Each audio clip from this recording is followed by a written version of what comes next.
Hello?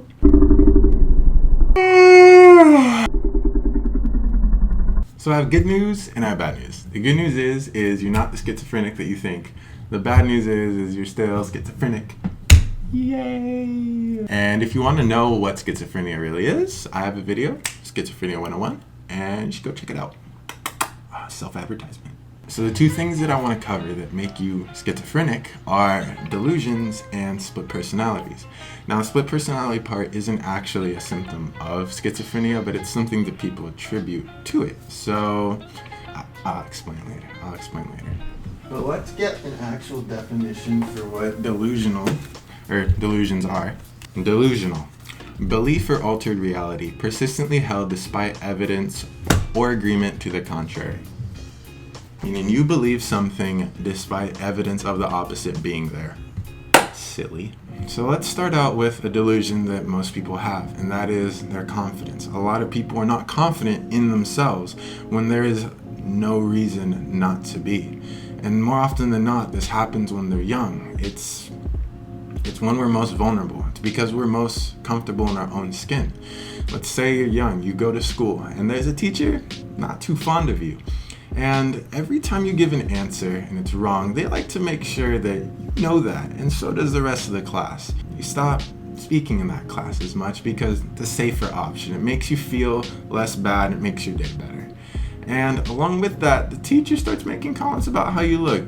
Don't you think that hair you have is a little bit long for a boy?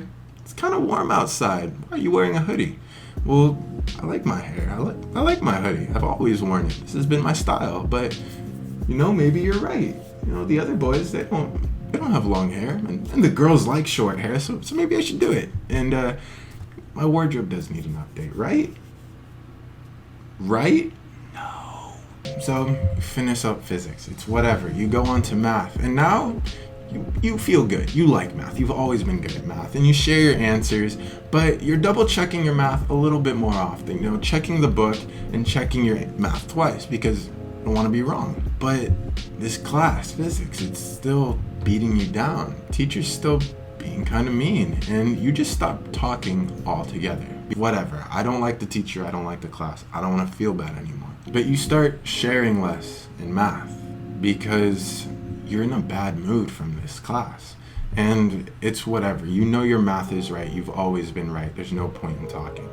But you keep participating in science and writing because you're over what happened in the morning. But now you got a haircut and you've changed your clothes and you feel better. You feel good. Now I fit in, right? You go back to physics still. Teacher now is calling on you deliberately because you're not talking anymore. They want to make sure you're paying attention. And you just mumble because you don't like this teacher. You're scared to talk. Why is everyone looking at you? Is my hair okay? Do I look silly in these clothes? Do the colors match? Whoa. I haven't had these thoughts before. These thoughts didn't exist when I was myself. What the heck is going on? Catches you off guard. You continue with your day. You don't really share that much in math anymore. You're never right in physics, and suddenly your math isn't really lining up anymore. This new topic is hard. You don't understand it. You don't want to look dumb in 2 classes. Whatever. You finish the year, you go on to high school, and you start talking less in class. You're still really good friends with everyone in the class, but you don't connect with teachers as much anymore. You really change your style, and you keep up with the fashion trends because you like it, right? No, actually, you've never cared for fashion, but you do it because it keeps you safe. You see the other kids rip on those who are unaware of what fashion is in right now. And you don't want your name in their mouth because you see how your friends are being brutal towards others. And now, biggest fear, presentation time. You gotta make a PowerPoint presentation in history. And you have to go up there and you gotta talk for a minimum of 2 minutes. You make sure to wake up that day, you got a nice outfit, you got your hair looking good, maybe splash on a little bit of cologne. You know how it is. Silly. That was dumb. Oh man, I'm off track. And you've worked your butt off. You're an A+ student, honor roll every time. And you go up there and suddenly, I can't talk. All you're thinking about is, ooh, am I keeping these people entertained? That person looks sleepy over there. I know it's the first class, but is this good? I thought it was funny. I thought it was good. Am I missing something? Does the teacher knows a lot about this? Your head is moving at 1,000,000 miles per hour. Thought disorder. Positive symptom of schizophrenia. Hey. You're doing it, not me. You're doing it, not me. Silly. As the PowerPoint goes on, you're talking, but your hands are shaking. And you know this is a nervous symptom because this is what happens to you when you get nervous. And you're thinking about your hair. It feels a little bit off, so you start running your hands through it.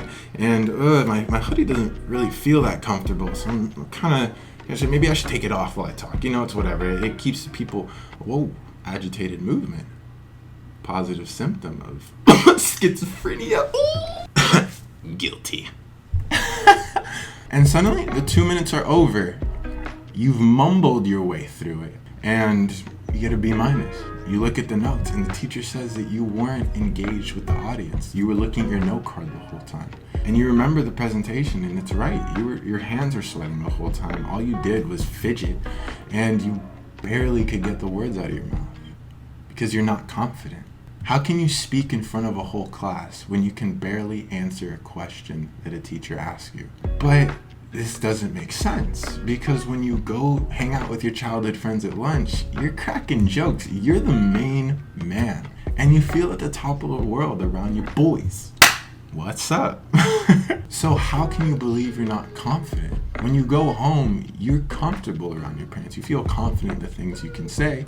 When you leave school, or much less leave the classrooms and are just around people that you know, you're confident. So where in your head does this belief of not being confident exist? Where is the truth in it? All it is you're just uncomfortable. You're scared. And this is where the split personalities come into play. Now see, this plays more off of the negative symptoms of schizophrenia, such as reduced pleasure in life and trouble finishing activities, along with flat face, flat tongue. You see, you're a happy person. Everyone is. We all got light in us. We were born beautiful and perfect, and we were all happy children until we started getting all these delusions in our head, all these thought disorders that just ruin our day before it even starts. And when you are going through this high school experience after being beat down and believing that you're unconfident, you start not being so high on the social ladder. But the cool kids, they notice you now, and you're kind of excited. But they don't really talk like you talk. They don't carry themselves like you carry yourself. So you start talking different. You take their lingo, you take their jokes, you change your humor up a bit. And suddenly you're in, you're winning. But you have to try for the first time in your life around people. And it's kind of exhausting because you're thinking in routes that aren't you. And these people are falling in love with a person that doesn't exist. You go home and you're so grateful to just be able to play some video games with your childhood friends and just laugh like you guys always do, make jokes. It just flows. But then those cool kids, they hit you up and they want to hang out. They want to hang out with their new friends too. And you go meet these people and they are not your crowd. The jokes you were making 30 minutes before will not pass with these people. They will not get it. They won't understand it.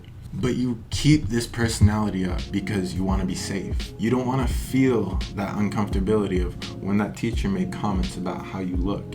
You don't want to be the person that your friends rip on because they don't have that fashion style. Fashion style.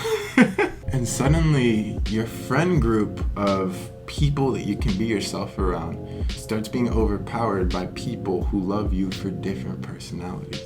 Now suddenly you have way more delusions than just not being confident. You have a delusion that you're hood. You have a delusion that you had a rough upbringing. You had a delusion that you're better than everyone.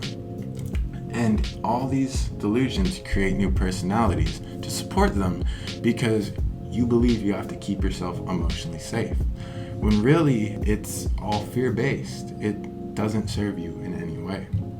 The issue is that it's all subtle, and all the decisions you are making are based off of these delusions, and they're controlling your life. If you were completely in control of your life, you would cut out these people because you don't click with them. You don't enjoy spending time with them. You don't want to just sit around on your phone or do drugs or just rip on other people. It's not fun to you. It never has been. But you got yourself in these situations because you believed you were not confident, and you believed that you needed to change how you looked and how you acted because it would keep you safe. When really it was just an isolated incident that put this thought in your head.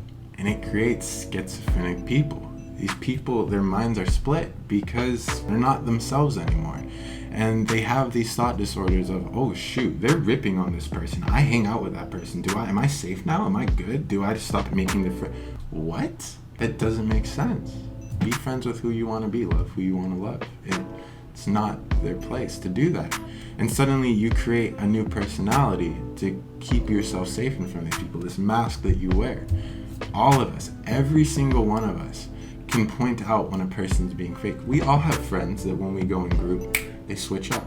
But so do we. We all do it because we don't believe that ourselves, who we are, is someone that can be loved by other people, which is a total lie. Now you're aware of these things. That's really good. And take some time to think about it and see where in your life you're being a little bit delusional. The next videos I want to create are to help you notice more of these things, as well as build up on yourself and come back home to who you are. Next one is going to be building a solid foundation, because I don't believe many of us are living a life that is on a solid foundation that is us. It's going to be a little bit weird in the beginning, but life gets really, really fun. And, it's a good thing that life is easy. It's always nice to know.